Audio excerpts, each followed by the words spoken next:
Okay, motion by Ellie to approve option 1. Second. By Martin. All those in favor?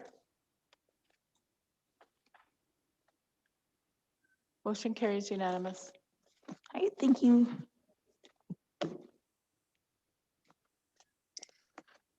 The next action we're bringing in is the James and Wendy Halverson, a potential purchase. We already had shown interest, and the discussion in Land Committee was to take action. Madam Chair, I'd make that motion to purchase at the negotiated rate, the Halverson property. Okay, motion by Anita. Second by Bing. All those in favor?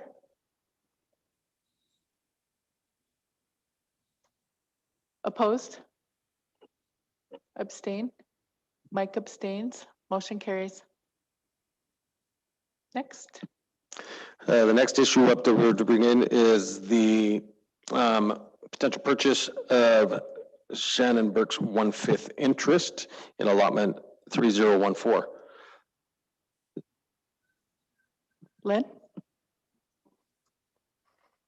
Okay, motion by Lynn. Second, Madam Chair. Second by Anita. All those in favor? Lynn, Anita, Martin, myself. Opposed? Mike, Bing, Fred. Ellie abstains.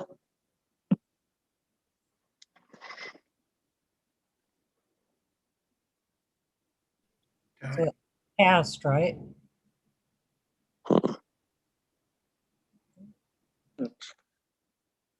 Lynn, Anita. I don't know. I can't do math at this time. I didn't write it down. For Mike being a Fred opposed, Ellie abstained. This actually makes it a no vote, right? Pass. 4-4. It's a tie, it's a push.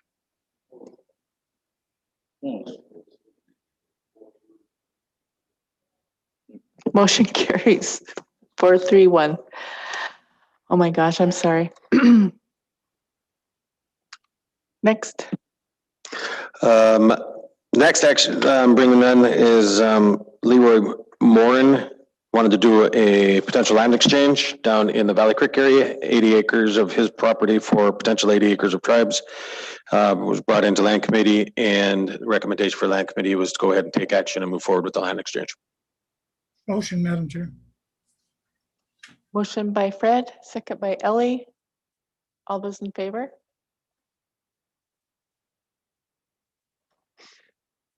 Opposed?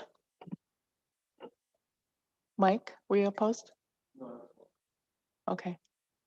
Motion carries unanimous. So Madam Chair, just to clarify, then that was to take interest in, there'd have to be appraisals? Like for like and same value? Yes, we do need appraisal. That's what the interest paper or the issue paper said.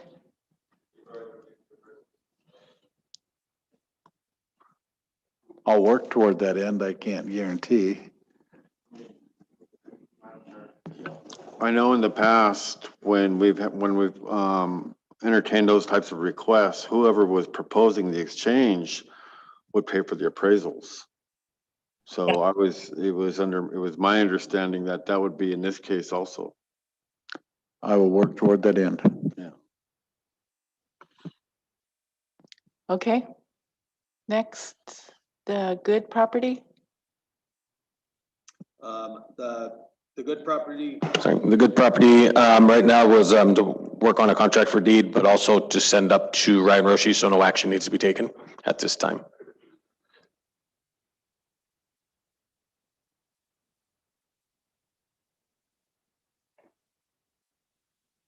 And then the last issue was discussed with Mike, I think was your other action that needed to be taken.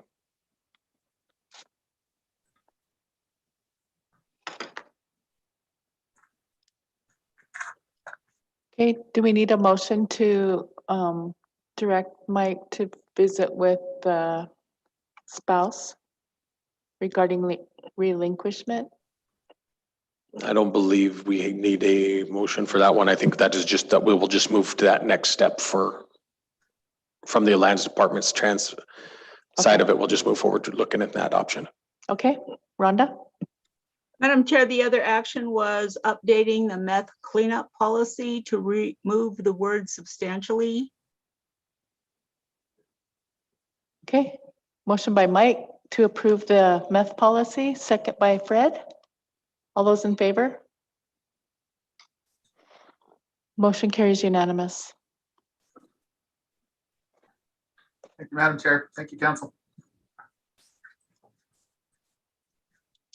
Thank you, everyone. Thank you, Madam Chair and Council, for your time. That's all we had. Mike, did you have something else? I am on with the marijuana group coming up.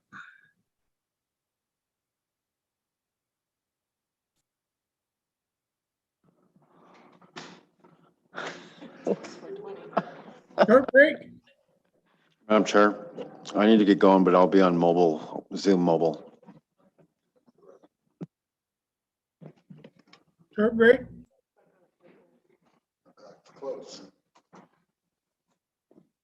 Okay, we'll take a break till 4:20.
Okay, we're ready to get started on our marijuana discussion.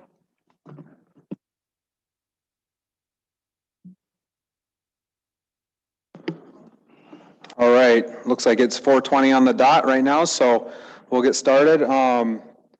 So today, Chairwoman Fient and council members, we just wanted to continue our conversation from June 10th, I believe is when we came in last time.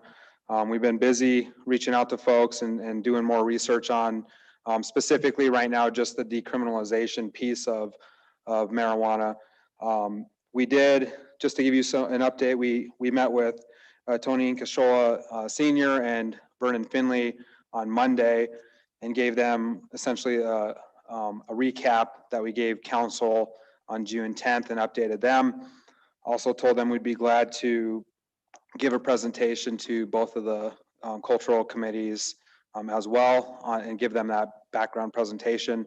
But we also made it very clear that right now, there's a lot of phases to consider, a lot of different issues that are being looked into, and that right now, we're just looking at decriminalization since our statutes under the tribal code is tied directly in with Title 45 under the Montana code annotated. So we really have to, this is front and center, and we have to figure out how we're moving forward here. So we did offer that. Tony said he would get back to us and let us know if we would like to do that. I think they're meeting on July 7th. And so we did get scheduled with the Kootenai Cultural Committee for the second Wednesday, which is July, I just scheduled it, July 14th. And we're scheduled to meet with them at 1 o'clock via Zoom. So if any council members would like to jump on that call with us, let us know. Vernon did let us know that they've had some conversations with the cultural committee already. And that those conversations have, Oh, yeah? Len, can you mute? I didn't know if he had a question or something, so. But Vernon did say they've had some conversations, essentially discussing decriminalization and the business piece of all of this, and that it sounded like they were already asking questions as to why we're not pursuing the business side, those opportunities, and also it seemed that they were, for the most part, in favor of decriminalization. But again, we want to go back to them and talk with them again to have a conversation with them. And that was really, I think, in a context of another conversation that they were having from a different presenter that wasn't with us. So we were just going to go back and revisit that with them and see if they have any input for the council, and also to see if Tony and the Salish and Pend Oreille Cultural Committee would like to give us any input as well. That said, what we're planning on doing today is to continue the conversation and have Kane Claremont with probation and parole, Jody Perez with housing, give you all some input, and then also Desiree Fox from Tribal Health. And we wanted to bring these folks in to continue the conversation about, you know, the impacts that they've seen with marijuana and how they see marijuana impacting their departments moving forward, and how decriminalization might impact them. The last thing I'll do before I hand it over to, in no particular order, I guess I could just start with Jody since she's the first one I see on the screen. But I did reach out to the Missoula Housing Authority folks and had a conversation with them, and basically their input was that marijuana is still a Schedule I drug under the federal laws. So legalization in Montana, I thought it would be interesting to have a conversation with them to see how legalization in Montana would impact them directly, because it's going to be legal and they're going to have people who likely have it in the facilities. And his comment was that it doesn't change the fact that under federal law that they're not supposed to have it. The participants aren't supposed to have it in the units, but they aren't actively looking for it in the units, and that they would probably really only know about it if someone was charged with an offense for possessing too much, or having some other sort of drug offense that would notify them, or if maintenance or somebody saw it in the facility. So, you know, he said that it's just basically, you know, business as usual, that they're going to continue to work with participants, and that as far as people accessing the facilities and units that they have, that they still have to adhere to the FDA and Section 8 guidelines that say it's a Schedule 1. So marijuana is going to be here. It's not going to change anything that they do, according to my conversations with them. And Jody may have had more conversations with folks and may have more information for all of you than what I've found from the housing folks up there. They are sort of like our housing authority in that they are a public nonprofit, created under enabling legislation under Montana. So they're not just like a nonprofit. They're actually quasi-public nonprofit entity that is created by enabling legislation, and a board is appointed by the mayor of Missoula. So with that, I think that would be a good segue into handing off to Jody so she can correct me if I'm wrong, or add any other information for all of you. All right, thank you, Shane. Good afternoon, council. I guess I can share the stance of the Housing Authority. We did have a discussion on March 2nd with our board, because they are a policy board, and they decided not to entertain any changes of our criminal and drug related activity policy at this time. They wanted to know more about what council was going to do, Montana legislature was going to do, and then what HUD was going to do. And so there has been no movement at all from the Housing Board on policy revisions, but the conversation was brought up, and it actually started during the very beginning of the COVID pandemic. And when there were families that were roadblocked out of the transitional living center for THC use, and the intention of testing the applicants for TLC was to prevent meth contamination. And so it was never to address drugs in general. And as a management team, we don't want THC to be a roadblock to TLC. And so we've been looking into getting different drug testing panels so that THC is not included. And it's my understanding that a lot of organizations are having that same request from the providers of the testing panels, because it is not legal in so many places. It's not illegal, and so they don't want to test for it. So we are looking at maybe changing our test, but we haven't made any changes yet. It is still legal at the federal level, like Shane was saying. So we are bound to follow our policy that is zero tolerance, and we have to comply with the federal laws. So that's where we stand right now. We do anticipate having some movement, but our board isn't comfortable doing anything until we do our thorough homework. Do you guys have any questions?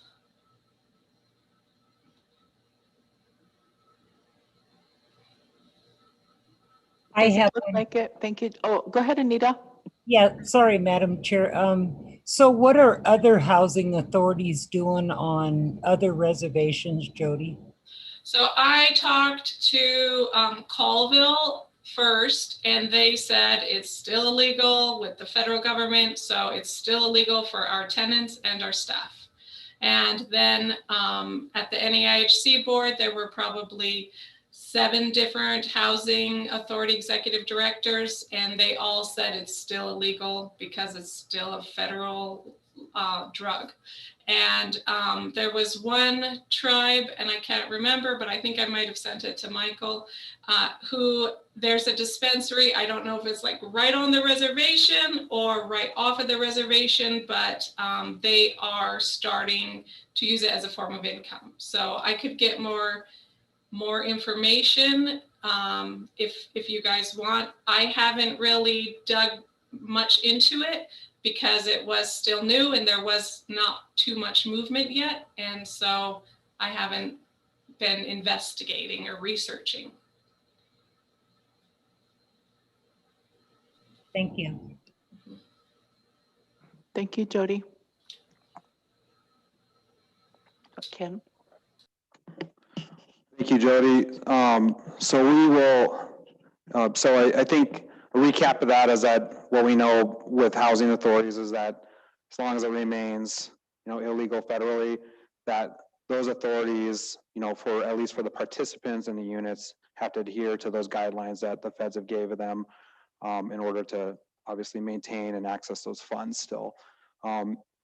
As many of you might already know, that there was a recent discussion by one of the Supreme Court justices who said that federal laws against marijuana may no longer be necessary. So I think we're going to continuously see some changes potentially at the national level, but who knows, of course.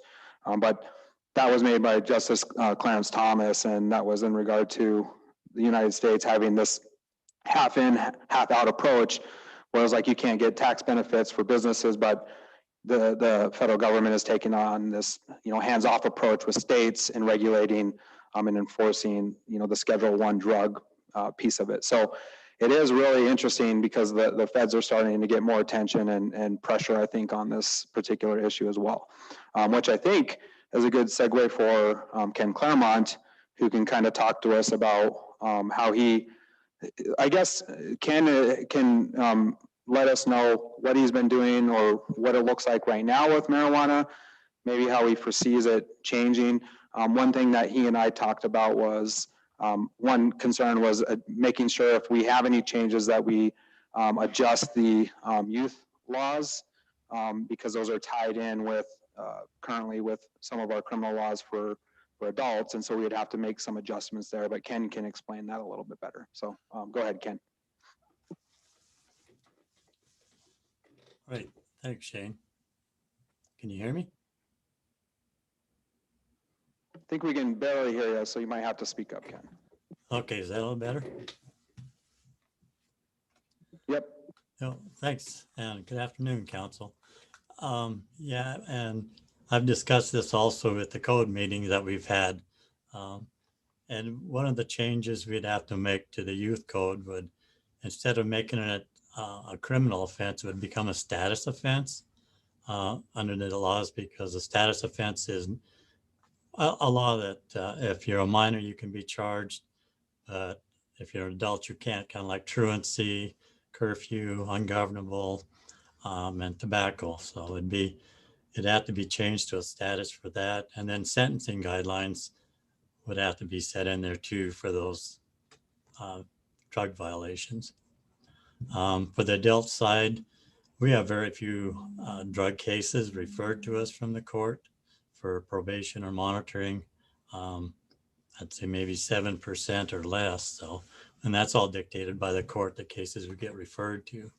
So it wouldn't be a whole lot of change to us.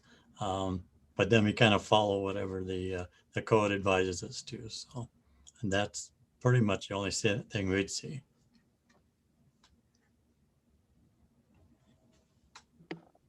Thank you, Ken.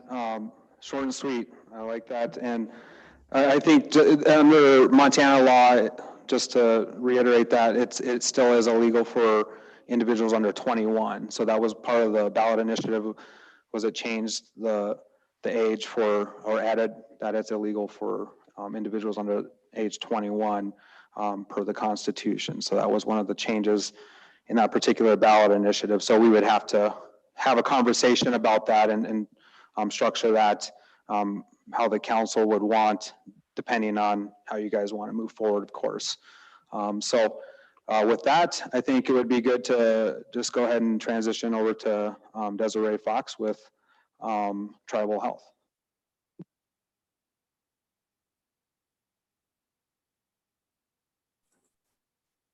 Good afternoon, Council. So I did talk to a number of my peers at Tribal Council, at Tribal Health, just to get a pretty good perspective of Tribal Health as a whole. As you know, there's several different departments within, so I tried to reach out to as many people as possible to prepare for kind of a unified statement from Tribal Health as a whole. And so with that, I feel like my portion might be a little bit longer than others so far, but I'll try and be succinct and brief. Essentially, I talked to the mental health and addictions team, the medication assisted therapy team, got input from medical providers, including psychiatric providers, pharmacy. So just really tried to get a broad representation of Tribal Health as much as I could. So just kind of Cliff's Note version, all but one person supported the decriminalization of marijuana. The one person who dissented had professional concerns regarding the already excessive drug use on the reservation and felt decriminalization could only exacerbate that issue. And the overall support for decriminalization was not without reservations as to the impact the change would have, which I'll talk about a little bit further. But overall, the support for decriminalization outweighed or was held separate from those concerns. So I would like to share some of those concerns and questions that arose within Tribal Health staff in discussing this change. Obviously, this feedback doesn't necessarily represent my personal or professional opinion on the matter. I definitely put my own input in there as well. But just kind of a collection of individual feedback. And some of the comments do touch upon legalization, both for the state and on reservation, in addition to decriminalization. So just some of that is mixed in the conversations that I had. So to start off, I actually think I'll share my screen. I have some notes here, so I don't know if it would be more helpful to just kind of follow along. There's kind of a lot. Can everyone see that? Yep, we can see it. Okay. So the first point, again, this is just a collection of comments from multiple different people. So there may be some contradictory information in here as well, but mostly it's pretty consistent. The first concern that was brought up was there is evidence of detrimental effects of cannabis on the brain, especially in adolescents. During the time that the brain is pruning, cannabis might contribute to decreased IQ scores, increased anxiety, potential for psychosis. The age of legalization for the state of Montana we'll be using is, to my knowledge, 21. I think someone just mentioned that. So the note there is brain development, particularly the frontal lobe brain development, extends well past the age of 21 into closer to mid-20s. So increases the risk during the time frame in which use is legal in the state, yet there's still a risk to developing brains. So that was one point that was brought up within the mental health team specifically and the pharmacy team specifically. Another point that was already touched upon, but the DEA still considers marijuana a Schedule I drug. The definition is here. I won't go through that for you, but Schedule I drug. And given the current Schedule I status, what implications would there be from federal funding sources, including IHS, if the change were to take place? Some federal grants do require that our medical providers do not provide medical marijuana prescription, but that person also commented they don't think that would be affected by decriminalization or recreational legalization. Just the medical providers would still continue to not prescribe marijuana. The next question was, what impacts would this change have on tribal health staff members who are required to undergo drug testing? That person also noted that that would probably just be addressed in policy. There was the comments about general lack of research due to ethical constraints in research using marijuana. There is research in other countries. There's also some research where it's confounded by conflict of interest because it is funded by individuals with vested interest in the use of marijuana. So it's hard to show conclusively that efficacy of medicinal use of marijuana, or more importantly, any drug-drug interactions that may happen from a pharmaceutical standpoint or contraindications to other either prescription treatments or other treatments. So we just generally don't know how increased use of marijuana might interfere with someone's treatment plans, medical or otherwise. The next question is this a slippery slope into legalization and direct dispensing of medical marijuana, effectively setting expectations for tribal health, more specifically tribal health pharmacies, to function as dispensaries? Another concern is the potential for spike in abuse, but like any other substance, depends on what you're using it for and is the use problematic. It could encourage thorough assessment of responsible use versus problematic use, like we already do with other substances like alcohol, and would allow for access to treatment if needed, rather than punitive action such as jail or fines as a result of use. Someone felt that it would increase the likelihood in altered patients entering tribal facilities, including tribal health, so individuals coming in under the influence. General support for an alternative for pain and anxiety. So several people mentioned this. It is an alternative for pain and anxiety treatment, and also is commonly abused and used as a tool of avoidance to address the roots of mental health issues. So using substances to mask the issue, and again, not marijuana alone, other substances are used for this as well, but a concern for an increase in these. Anecdotally, someone else in addictions work said that they have seen people with addictions that have been able to abstain from more dangerous substances by using marijuana only. So again, not research-based, but in their experience, that's what they've seen. Someone else asked if legalization is being considered on reservations as a mean for revenue generation. They supported that in tribally owned dispensaries and quoted, "Someone will be making money off the membership anyway." And then this is paraphrasing, "We might as well keep it in the community and recycle it back in the form of services rather than making some outsiders rich."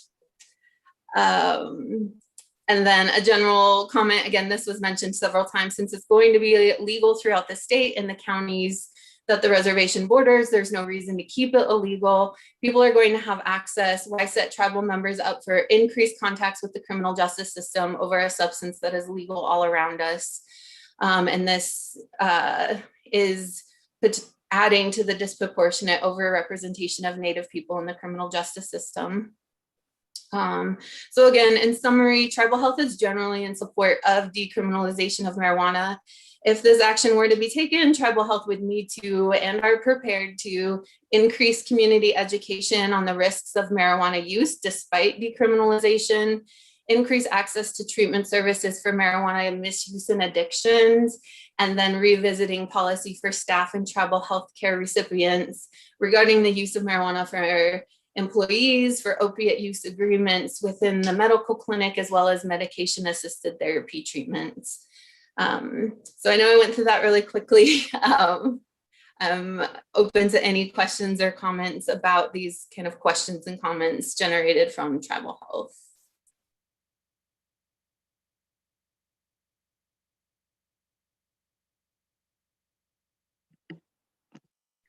Is there, Chairwoman Fient and council members, is there any questions for, I guess I should say either Ken or Desiree?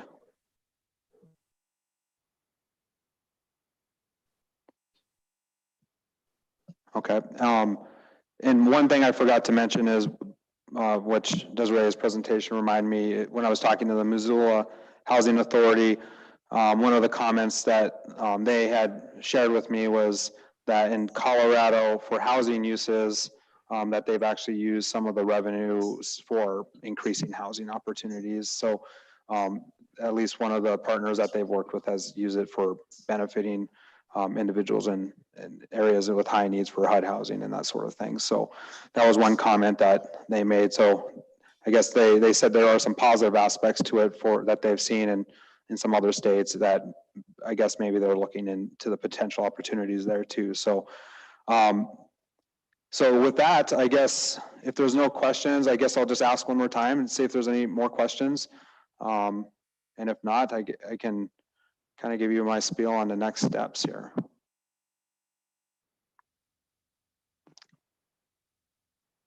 Go ahead, Barton. Thank you, Madam Chair. And thanks to the team and Mr. Claremont and Ms. Fox, or sorry, Dr. Fox. I think that I've been saying it a lot is like education is critical with this. A lot of, you know, the opinions that people have are based on misinformation and literal propaganda shared by the government against this. To, you know, we got into the history of it last time, but you know, really, I don't, you know, I appreciate us knowing the negative effects, but I think for every negative, I'm sure there's a positive that someone out there could point out. So, and I fully understand what each department deals with, but again, we have, you know, horrible prescription abuse problem here. We have, you know, heroin and all these other hard drugs that I feel like, you know, should take precedence. And then we also have a, you know, a program that basically we give out synthetic drugs as an exchange for another hard drug, which, you know, works, but I feel like getting away from prescription drugs is something that our people really need to do. Looking at more natural things and, you know, things that could potentially help.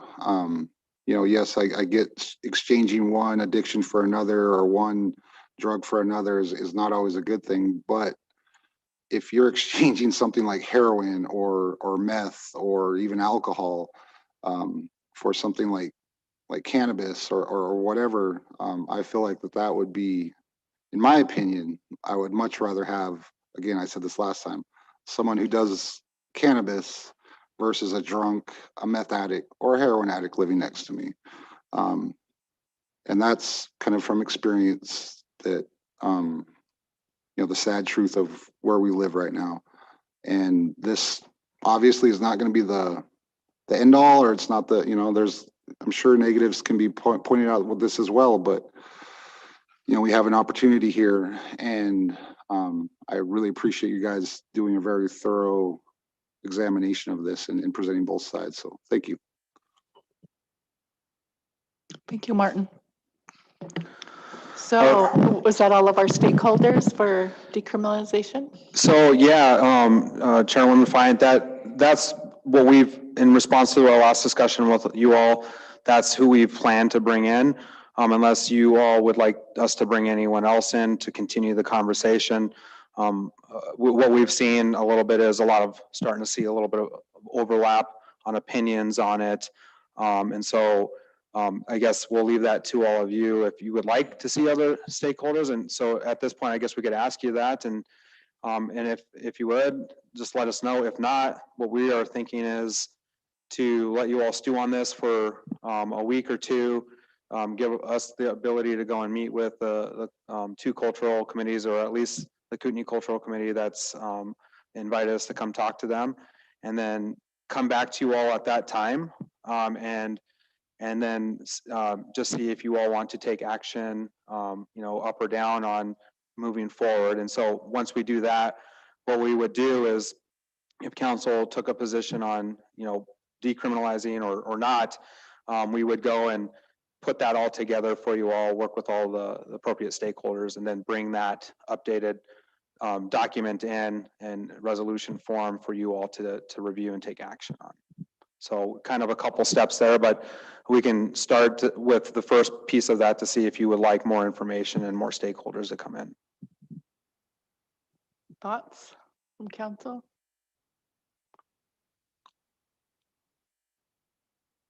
I was just thinking, so I've had conversations with medical marijuana users, and I don't know if the rest of council has, and so I think that's kind of a stakeholder. I don't know if those people be willing to come in, but I think, you know, if you guys were able to bring us some of that information, I don't know what the other side of that would be, non-users, I don't know. But I think that's a really interesting perspective that, you know, maybe not everyone up here has heard. So, I don't know.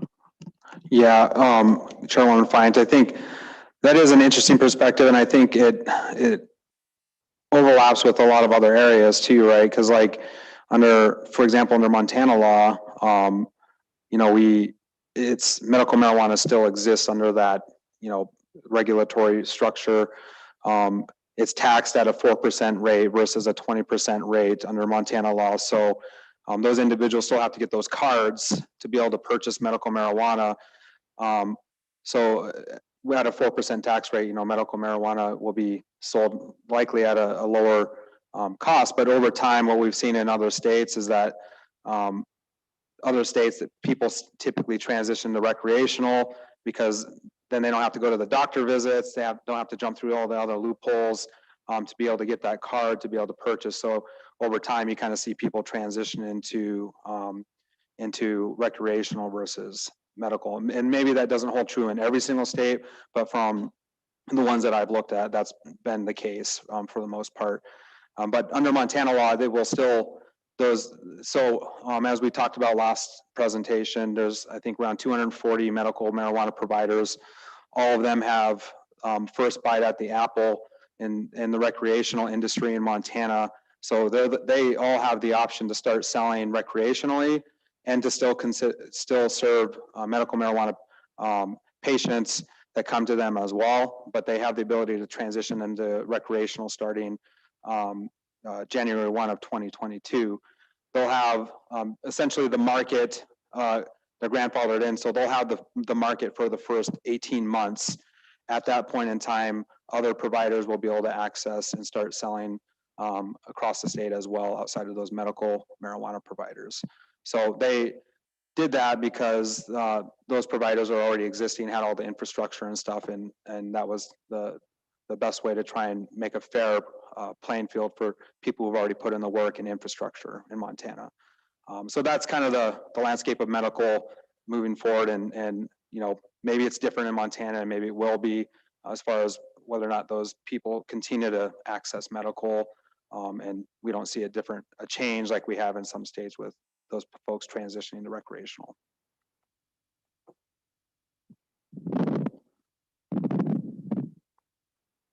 Any other questions? Go ahead, Martin.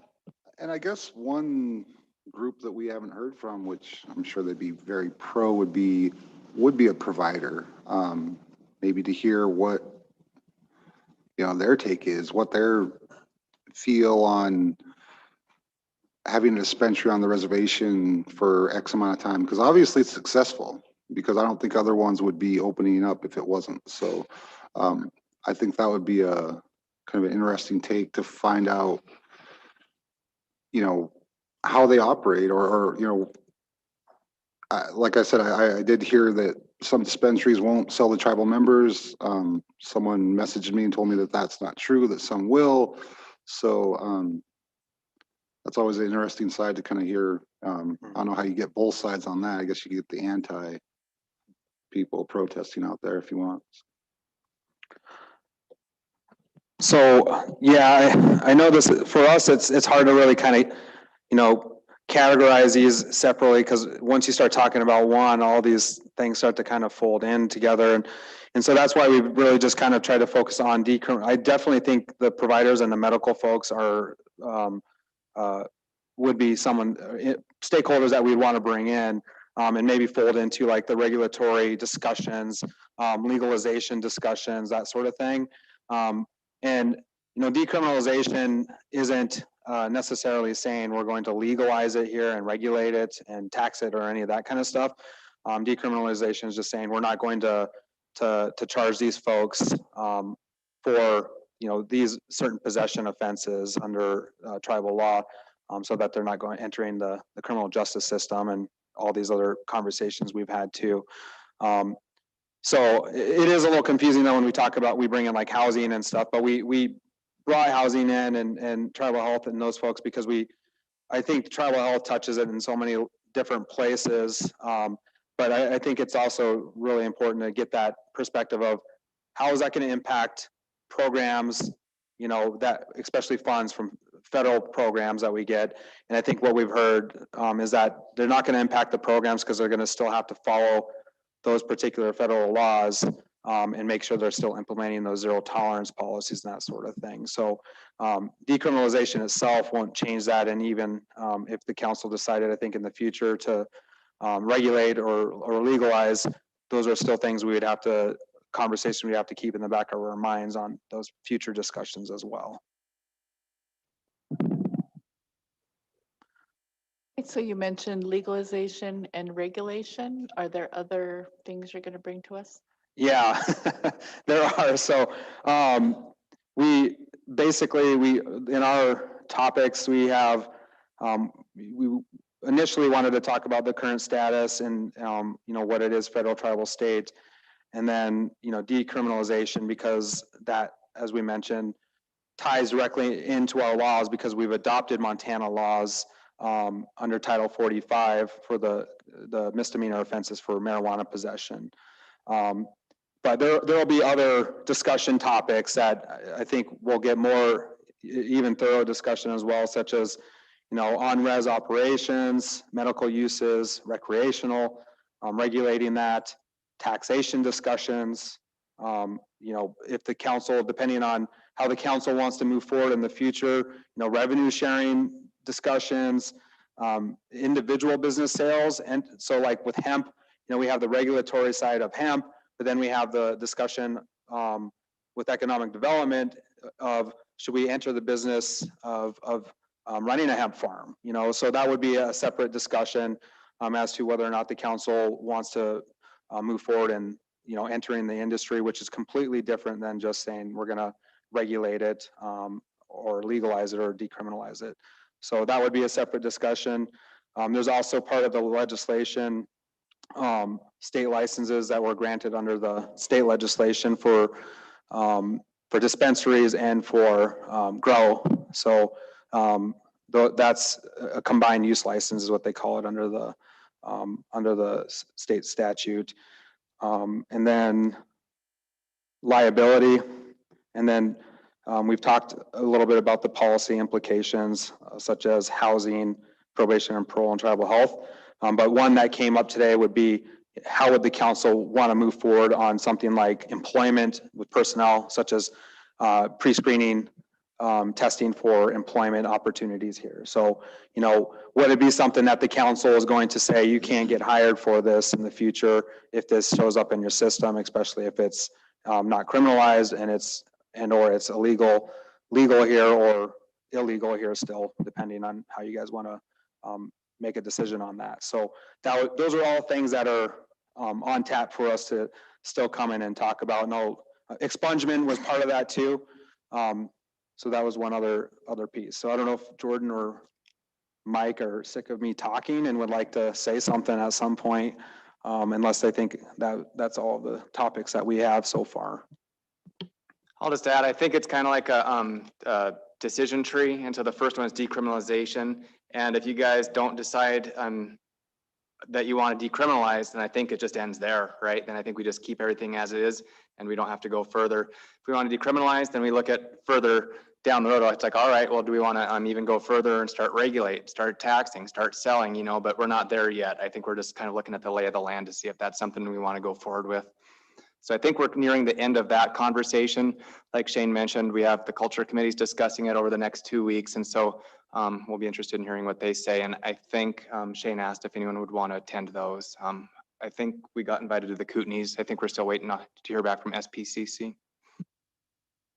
So I like the decision tree analogy, but one caveat with the decision tree is we do have to make some sort of decision, especially on the decriminalization piece, because of the fact that we have incorporated Montana law into our statutes, and under Montana law currently, it's been decriminalized. So the statutes that we would charge people under current law don't have completely changed, and for the most part don't exist for the misdemeanor possession stuff.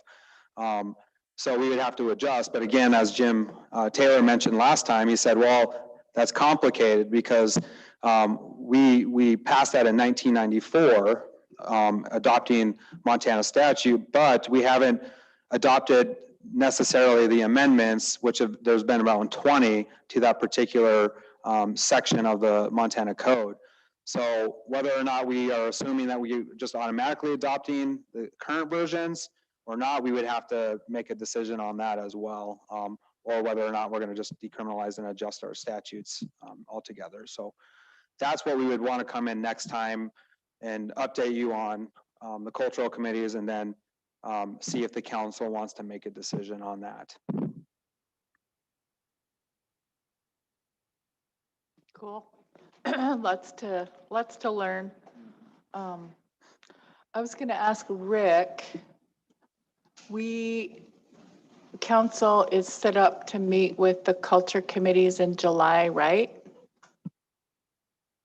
Correct, Madam Chair, the 20th and 22nd, Jen? Yep, one in the morning.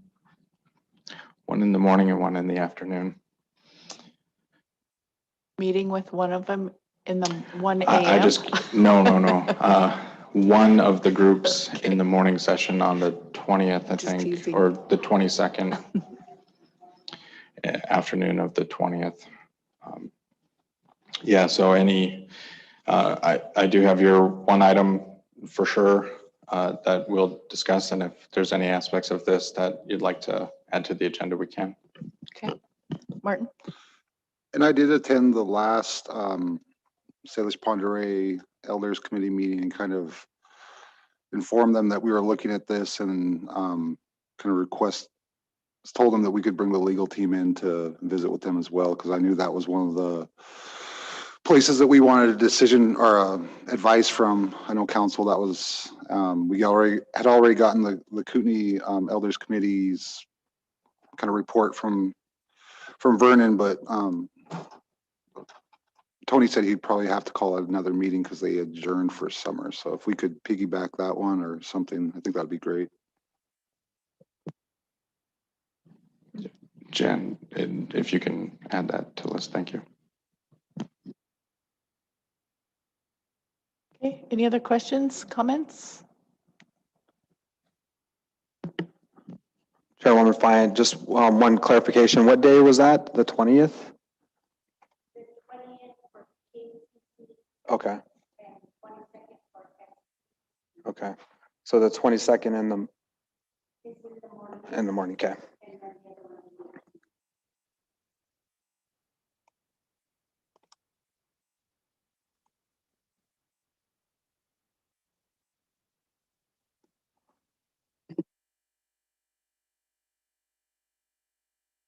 Jen, what time is that? I thought we were meeting with the State Tribal Relations Committee.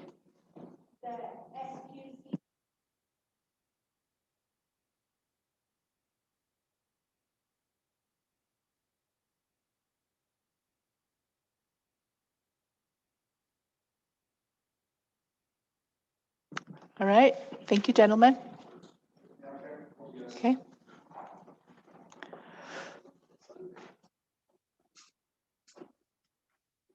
Thank you, Jody, Ken, Desiree.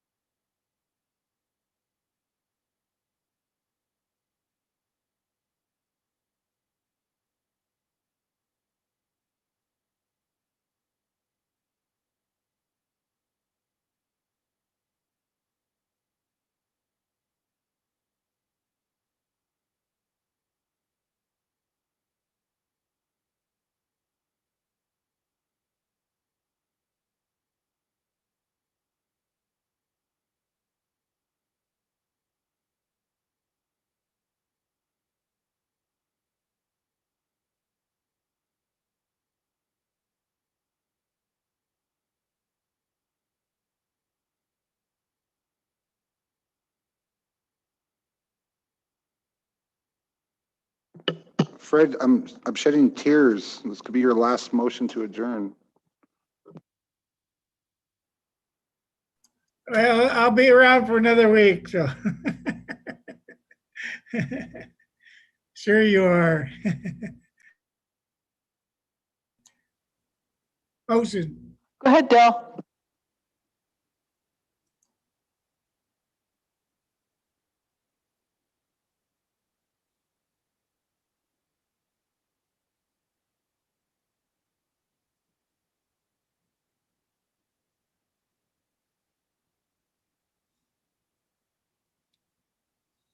Dale, we can't hear you if you're trying to speak.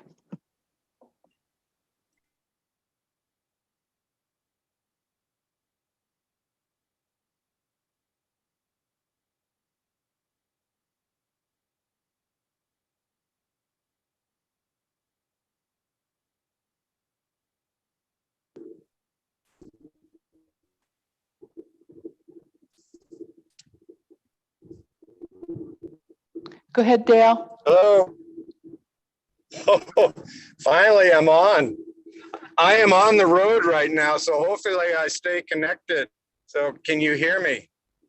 Yes, we can hear you. Okay, thank you. Thank you for the invite. So end of the month report, end of the month of June. We're pretty much into the crazy season, as we all know it.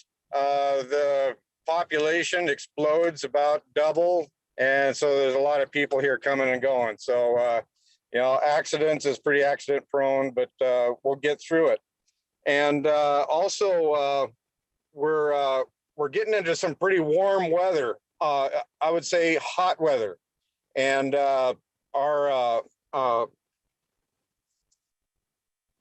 weather people are saying that up in this area, it's hard to tell exactly how severe the weather is going to get.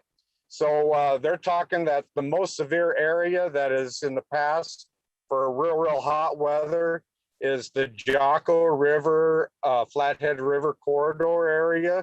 So that takes in Arley and Dixon and on up into the plains, and that goes all the way to Thompson Falls. So we're really going to watch real close at the temperatures there. So talking to our tribal health, Tammy Matt, and we were trying to figure out what we're going to do if we get a ration of people coming into our clinics and hospitals looking for heat relief. And, you know, if we got people that are getting real sick from the heat and stuff like that. So there's a lot of people out there that don't have air conditioning. And if the weather gets that severe, we're going to have to set up some kind of a sheltering site.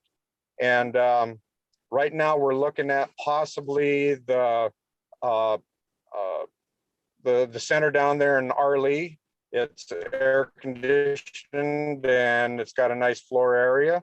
I've also talked to our local Red Cross people, and they're willing to help out whatever they can, like set up some cots or something like that in case people need to lay down and that kind of thing. But I'll be talking further more with Tammy about it for any more logistics on what's going to be needed for that if we need it. And I'm going to let Tammy pretty much let us know when that should be put in place. And so everybody's ready for it, and we'll just wait to see what happens. So weather-wise, that's what we're doing. We're looking at some planning and trying to, and the plan is basically the same thing as if we had severe cold weather and trying to get people into a warming area too. So it's just the opposite: cold weather, hot weather. So moving on with the plan. Again, I'm still continuing relationships with all the tribal and state and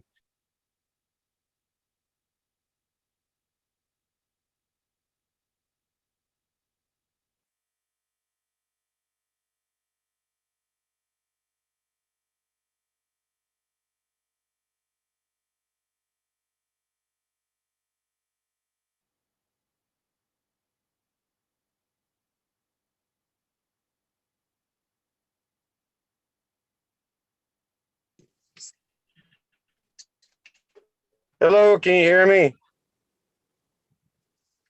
Can now. Okay.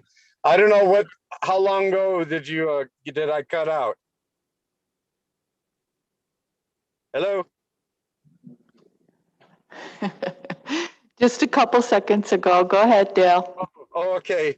So anyway, I'll continue on. You've got that in front of you, the basic report, but I want to add a few things there. Working with Fish, Wildlife, and Parks, they had 2 more boats in the state that they had stopped. So, and I think that's number 34 and 35. And they're pretty infested. And those boats had those ballast tanks. And so they had to lock the boats off so that the people wouldn't use the boats. And then they're transferred to Dillon to be special decon, those ballast tanks. So it's all interesting information. And still, my question is, how are those boats getting here? Because those boats came from Wisconsin, and you know, how many stations, the check stations, do they go through before they got here? But it's a good thing our state is catching them. So moving on, still working with Janet Campbell. In fact, I just got a notice just yesterday about a few more items to go over with her on permit requests. And I kind of enjoy doing that. And I like that they asked me to look at them in the eyes of a emergency manager. So I'll continue to do that. So did a spill response training at Quatucknuck Marina. The attendees were Quatucknuck and Big Arm Marina workers. There was a lot of people invited to that training, and I'm glad that the most important people were there. The guys that are going to be working with our fuel pumps were there. So they got some good training on spill response. They've got some good equipment too, and I think things are going to work. I still need to talk to Les Big Crane from Blue Bay to make sure that his people out there, because even though they don't have fuel pumps, they still will probably have to do a spill response out there. I know in the past that they've had that problem, people spilling gasoline in the water out there. So I want to make sure I hook up with Les and that they do have equipment out there for spill response. And the beginning of the month, responded to 2 water-related vehicle crashes. Excuse me. One was a lady. She was driving her car northbound, crossed the center line, and landed in the ditch on the opposite side of the road in a little pond. And so it wasn't running water. No fuel was lost there, and so there was no spill response. Then the other one was up there by Blue Rock, and the canal up there. I didn't know the canal went by there, and now I know. I found it. So went over there. The guy he just misjudged a turn. It was early in the morning and drove right into the canal. So there's no spill response there. There's no fuel that went into the canal. He was pulled out and everything was fine after that. So if there's any questions, I'm ready for that. I think I pretty much covered everything I wanted to cover.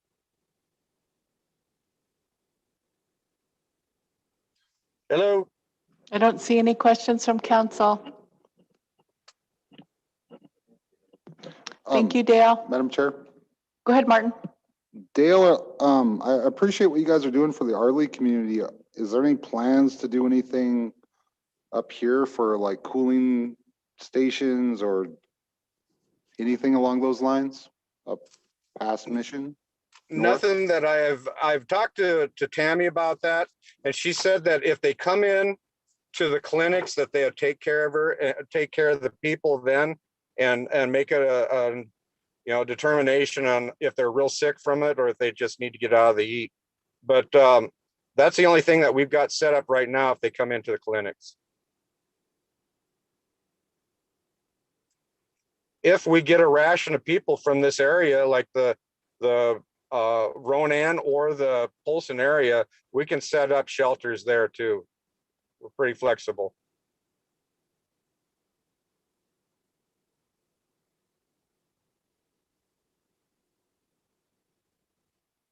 So I'm sorry, Dale, I missed what is going to activate this? I would say public and tribal health will activate it. When they start getting a lot of people coming in and complaining about heat and that, then we'll look at it and start setting up a shelter that's close to where all those people are coming from. Okay, Madam Martin? Chair. Dale, with things like this, shouldn't we be proactive on that and not wait until people are coming in with heat stroke and all the symptoms of that? I mean, is it not an emergency until it's an emergency, until we got people sick? I mean, I just don't understand the logic behind this. Okay, yeah, I understand where you're coming from too. Yeah, we know the heat's coming. We don't know exactly how many people we're gonna get affected by it. So trying to get, volunteers to help out with something like that and the money to set up stations and that kind of stuff. I don't know where all that funding would come from. I know I've talked to Tammy, and I don't know how good her funding is on that, but it sounds like she could help take care of a shelter. So Fred? I'm just wondering, kind of following up on Martin's question is, most of the folks in the different areas know who the elders are. I'm wondering if somebody couldn't coordinate a visit, maybe a pre-visit to some of the elders and see how they're set up. If they even have air conditioners, the wall ones or whatever, but it might be wise to go ahead and do a little pre-planning and that. yes, and that was part of the discussion I had with Tammy, that they had a list of those vulnerable people that they will be doing those visits with. So we'll work with that. So I am happy that that was already in place.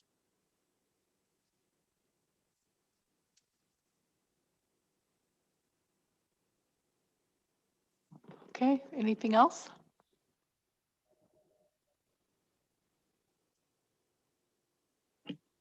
All right, thank you, Dale. Thank you very much, and we'll be talking again next month. Okay. You're up, Fred. Motion adjourned. No. All right. See you guys Thursday. Fred.